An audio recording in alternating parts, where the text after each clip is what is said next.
Hey everybody, it's your friend Adam. I have a clip here from a discussion that I had with Matt Slick last night. Matt Slick had done a debate with Skylar Fiction, someone I've had on the channel before. They talked a little bit about objective morality. They were debating whether or not morality is objective or subjective. I disagree with both of their positions. So it was a little frustrating. I think just to steel man Skylar's position, and the typical anti-theist position is that there are multiple moral systems in the world. Those systems have to be subjective because obviously there's many of them.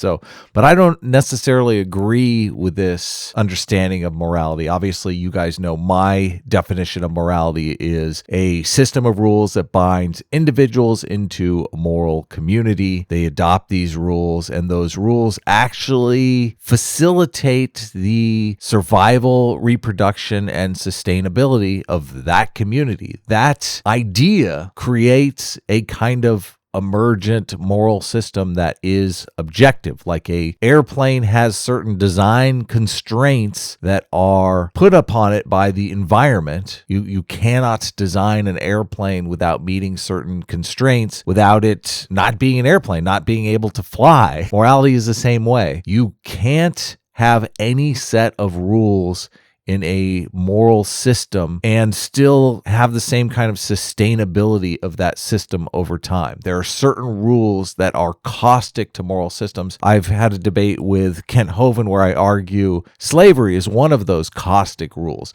Now, if you have two moral systems competing and both systems include this caustic idea that you can own other people, they're going to be competing on other moral attributes since they both have the caustic moral prescription contained within them. Hopefully this is not too confusing. Obviously, I'm articulating this idea in a lot of different forums because I think it's interesting and I think it's a better way to look at morality and to understand the world. So yes, there are competing moral systems. Theoretically, there is a best one that we are searching for that would provide the most happiness, the most well-being, the most sustainability over time, the least conflict, that kind of thing. So I will leave you the clip from the discussion. I will link to the full discussion in the description below if you want to check it out. It was a very interesting talk. Hopefully we'll be able to talk more in the future. I've had some decent discussions with Skylar Fiction. The critique that I was leveling before we had trouble getting started was just neither one of you seemed to be supporting your position. You both seem to be more interested in disproving the other's position, but without any real concrete understanding of your actual arguments, it was very difficult to see how how your claims against the other arguments fit with the actual argument. Well, I purposely went after his position. I wanted to dismantle his position, and it was easy to do. Well, what was his position, though? His position is that subjective morals are the norm, and there are no objective morals. He could not establish that there were no objective morals because you have to establish that there is no God. He can't do that. But can't you have objective morals without God? I mean, I'm a moral realist. I have objective morals without God. It depends. But how can you have that? How can you have objective morals without God? Because when it comes to atoms and molecules, what is it that is objectively moral about them? I mean, what's the difference between breaking a chair and shooting a human being? Well, one is a moral infraction. Well, it depends upon whose chair it is. Breaking a chair could be a moral infraction too. There's these things called property rights. They're all made up of molecules. So I'm asking you the principle of this supposed moral objective reality that you claim you believe in. What's the difference between the molecules that make up a chair and the molecules that make up a human? Why is it wrong to shoot and dismantle the molecules of a human being, but it's not wrong to dismantle, let's say, a chair that you own? I have a definition of morality.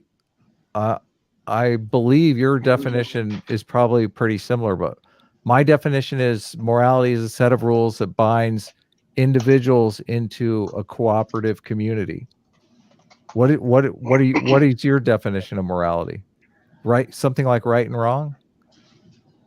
Yeah, my morality is based on what God has revealed, what is moral and what is not moral. But your morality is based on a subjective viewpoint of what you believe is moral. So you can't claim that your subjective viewpoint, because you're doing exactly what Skylar was doing.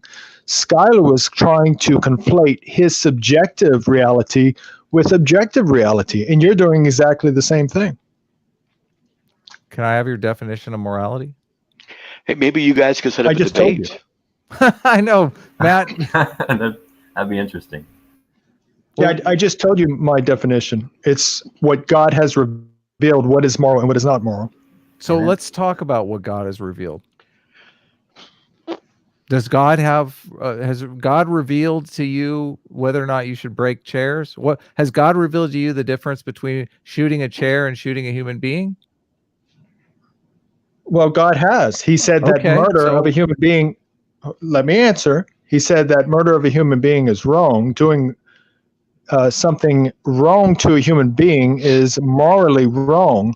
But if you go ahead and you destroy a chair, if you own the chair, then it's not wrong. If you destroy a chair that someone else owns, then obviously it would be morally wrong. But my question to you is this: if you believe that, and you've already said that you don't believe in the supernatural, you believe in a materialistic universe, therefore you believe in there being only that which is matter and the laws of the universe and so forth.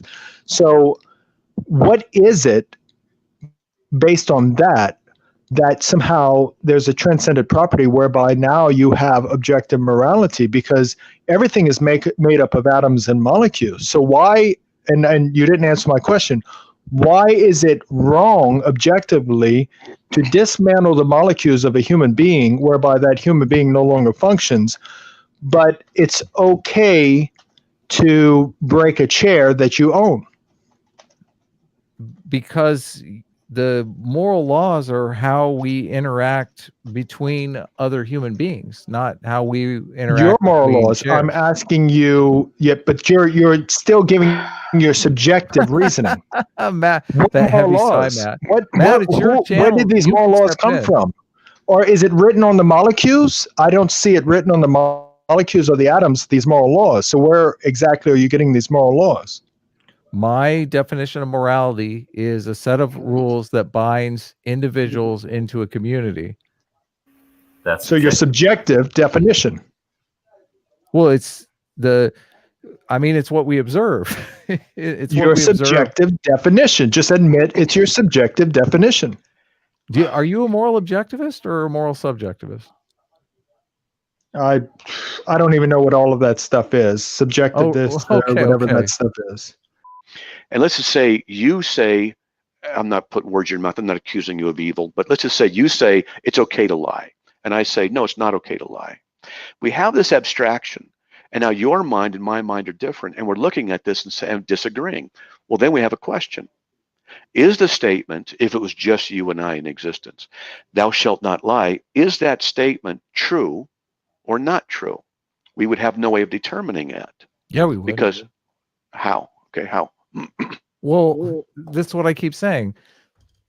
Morality is a set of rules that binds individuals into a cooperative group. If you and I agree that lying is bad, and our community accepts that as a moral truth, an objective truth, and we live under that standard, we are going to compete against other moral communities that may choose deceit as their moral norm. Okay. And we will inevitably outcompete that group because our moral norm is better than their moral norm. But you see, there's a problem here. If we have a society, two societies where, let's just say everybody in one agrees and everybody in another one disagrees on the same moral, then we can't determine which one is correct morally. We can only determine which one seems to provide survivability. It's not an issue of morality and truth. It's an issue of survivability at that point. And that's not whether or not something is true or false. It's not a moral issue at that point. So what I'm trying to show you, Adam, is that your materialism as an atheist, we're talking about materialism now, and we're not talking about morality. well, they relate. Because what I'm trying to show you is you have a worldview, and in your worldview, you say materialism. In your worldview, you say how to treat a lady. In your worldview, you say how to whatever. I never brought up materialism. No, you said you're a materialist. I asked you. You asked me if I was a materialist, and I said yes. But I mean, right. Why are you attacking materialism when we're having a conversation about morality? Because I'm trying to show you that because of your materialistic worldview, it's a self-refuting view, right, and that it cannot be valid. You're basically trying to say that my worldview, you're trying to make the argument that my worldview is incoherent. A lot of Christians do this. If it's incoherent. Okay. So for the sake of argument, just to skip to the chase here, I'm going to concede here. Okay. My worldview is incoherent. Let's continue our conversation about morality. Okay. A worldview is not logic. A worldview doesn't need to be logically coherent because it's not logic. A worldview is a survival and reproductive strategy in the world. Your materialism, and this is what I want you to understand, it's a new concept for you, and I don't mean that in a condescending way. Your materialism is a self-refuting position to hold. I've already accepted that my worldview is logically incoherent. And then because you're basing other arguments within that worldview, you can't trust your arguments are sound. That's the issue. Well, by logic, but I'm using empiricism. But you see, the thing is that your brain here cannot be trusted. Even in the questioning that you have about morals can't work. See, what I can do is I can hammer this over and over. I'm not going to, but I can hammer it over and over and get you to the place which you've already done and say that your materialistic worldview is self-refuting, which you should then abandon. I don't, wait a second here. I don't care because worldviews are completely different than logic. Do you understand that? Not true. Logic is a tool that we use. A worldview is taking facts from the environment and making a strategy for survival and reproduction in the world. That's the purpose of a worldview. The whole idea that Christians have a worldview that allows them to cooperate and communicate and participate in reciprocal altruism and trust one another and all those things are the value of sharing a worldview with other people. But that value is in its survival and reproductive strategy against the world. But logic has nothing to do with it. Talk to a social justice warrior and you'll see how logically coherent worldviews are virtually non-existent. The Christian worldview is very logical and very coherent. I agree. The atheist worldview is not logical and it's incoherent.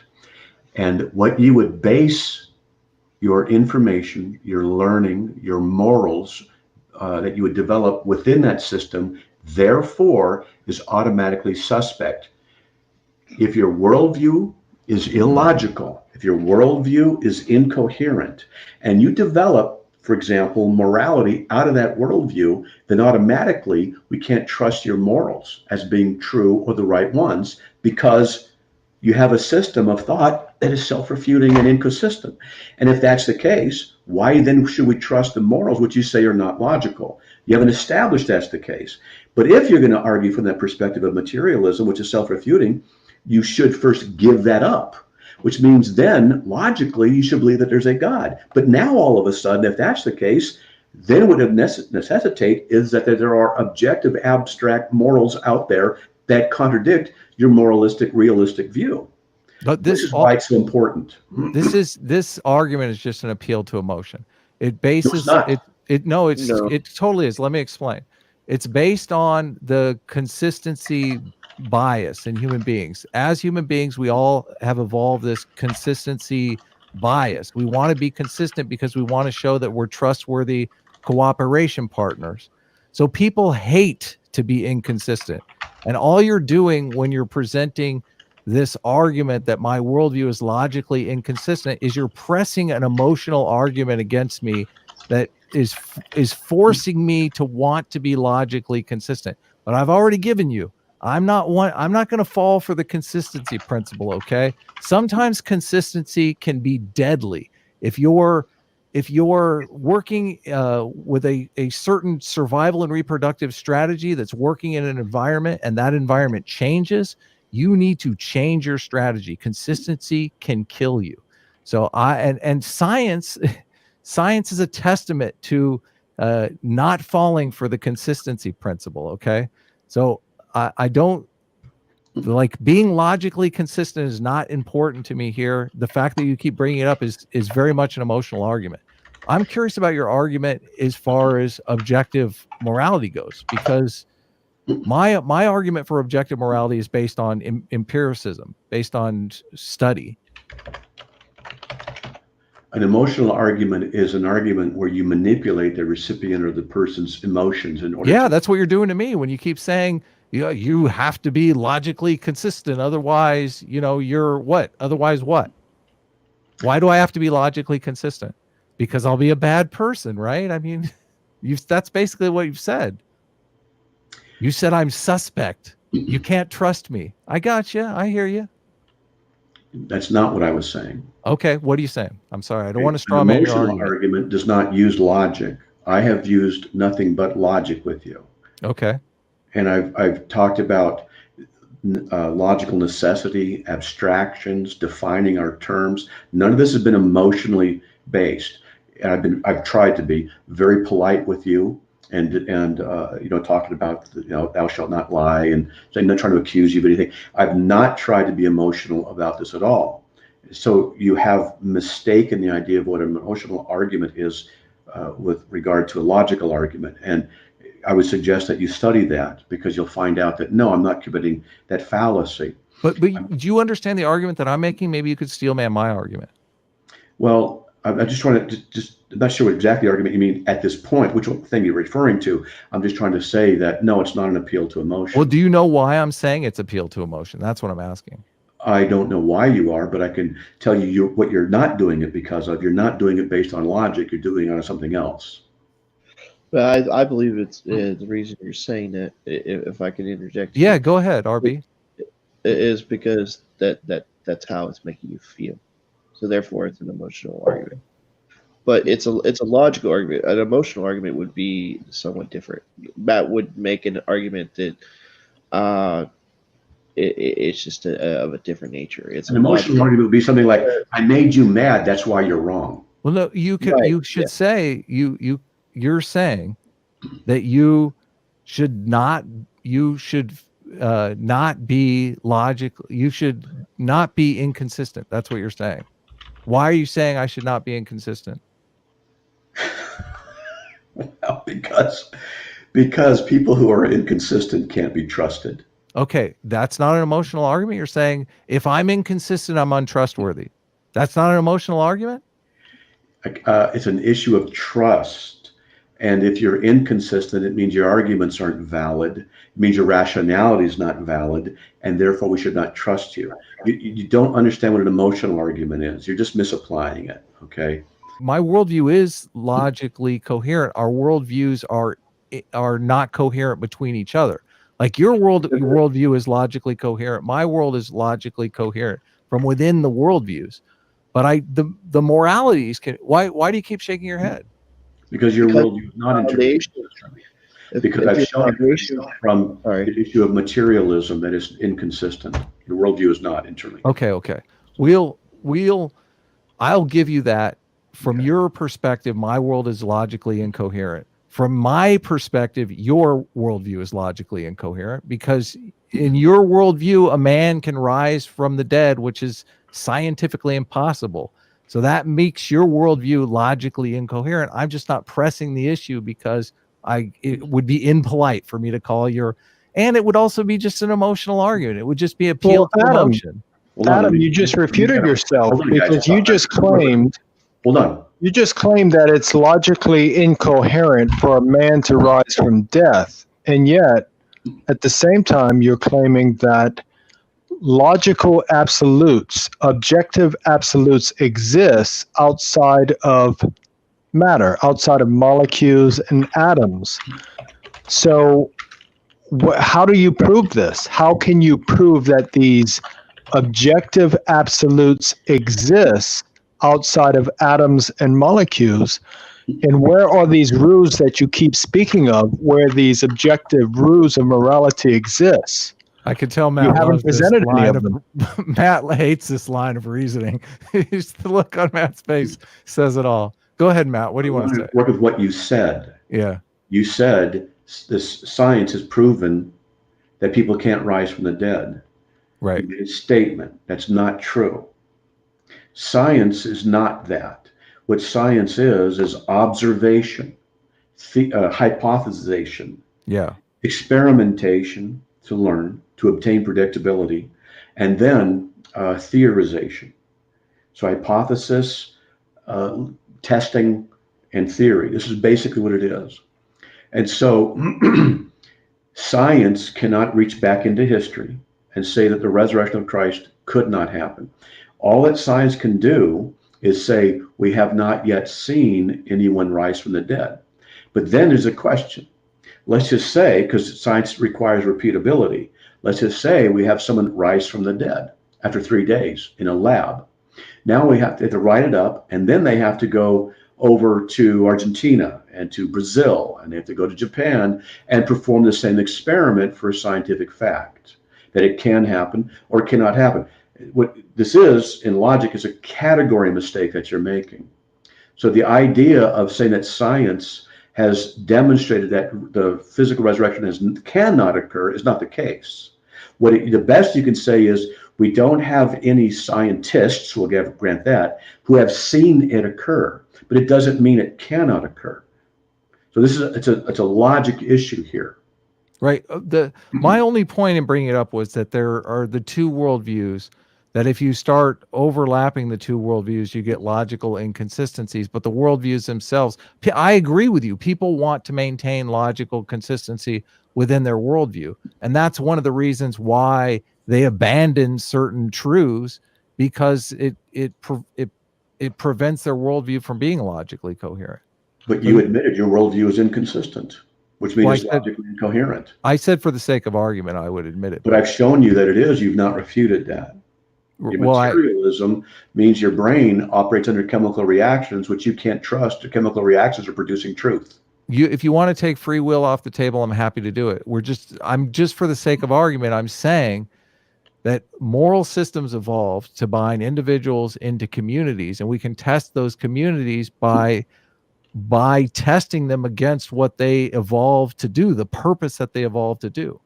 So you're saying, and you're saying that morality comes basically from the mind of God. Am I correct there? Absolute morals. The absolute universal morals come from the mind of God. Am I steel manning your argument? Do you agree with that? No. I can give you an example of something we could discuss. Where do morals come from? Okay. Absolute, in your argument. Absolute invariant morals come from God. God. Societies okay. That's what I said. Societies can have morals that are dependent upon their subjective preferences. Sure. They come from somewhere else. Your morals That's not come what from. We're talking about. Well, I'm just saying, those morals come. You're saying morals come from God. You're saying other people's morals can come from other places. Well, I just want to ask you, the morals that come from God, the morals that you agree with. Okay, what are the purpose of those morals? That's a good question. I would say that the purpose of those morals is to reflect the true character of God, who knows. Now that is circular. Who knows all things, and therefore, because he knows all things and has all wisdom, reveals to us what is the right thing to do, and that brings glory to him and the greatest well-being for us. So you're saying the greatest well-being for us, that brings glory to God. That's one of the things that would. So we're in agreement. We agree morals are for the same thing, because that's what I'm saying. Morals are about the greatest well-being. Survival and reproduction is the greatest well-being for us. But the greatest well-being for you is eternal salvation. Well, the greatest well-being for you, you just said, is, serves to God's glory, right? Well, the greatest well-being for me, we just take God out of the question, but it's still the same exact thing. No, it's not. Morality facilitates the greatest well-being for me the same way morality facilitates the greatest well-being for you. You go a step further and you say this great well-being is a service to God, a testament to God that the morals are right, but we don't need to take that last step. But you asked me what the Christian view is. The Christian worldview is that we do this for the glory of God, and that these morals emanate out of God's character. And by obtaining them and observing them, we're giving him glory, and we are observing, hopefully experiencing the greatest good that can happen to us in that physical sense and eternal sense. And then what you do is you extract part of that and say, see, it's the same thing. It's not the same thing if you have to extract part of it to misrepresent our position. Well, I think the Christian worldview is a stronger worldview simply because it has a better authority behind it than a secular worldview. And this is the problem that I see in the secular humanists, because they don't have any bite in their moral worldview. They can come out, they can basically copy paste all of your morals. Thou shalt not kill, thou shalt not lie, thou shalt not steal. All the moral system that Christianity has developed, they can basically copy paste that, but without having a God, they don't have that cop on the beat. It's not just a cop on the beat, because you're saying, we live God's rules, and that pleases God to see us doing well, living his views, surviving and thriving by living his moral code.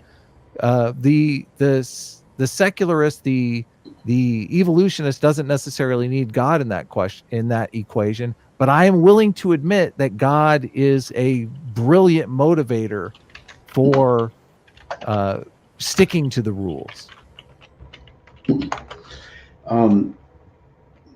Yeah, but you see, in my worldview, it all makes sense. In yours, it does not. So yours is internally inconsistent, and I've shown you that. And so what you're doing is not seeking truth, which relates to a reality, but you're seeking an agenda, and the agenda is at the expense of truth. And this is part of the judgment on you and your mind. I am not an agenda guy. I'm not an activist, Sure, Matt.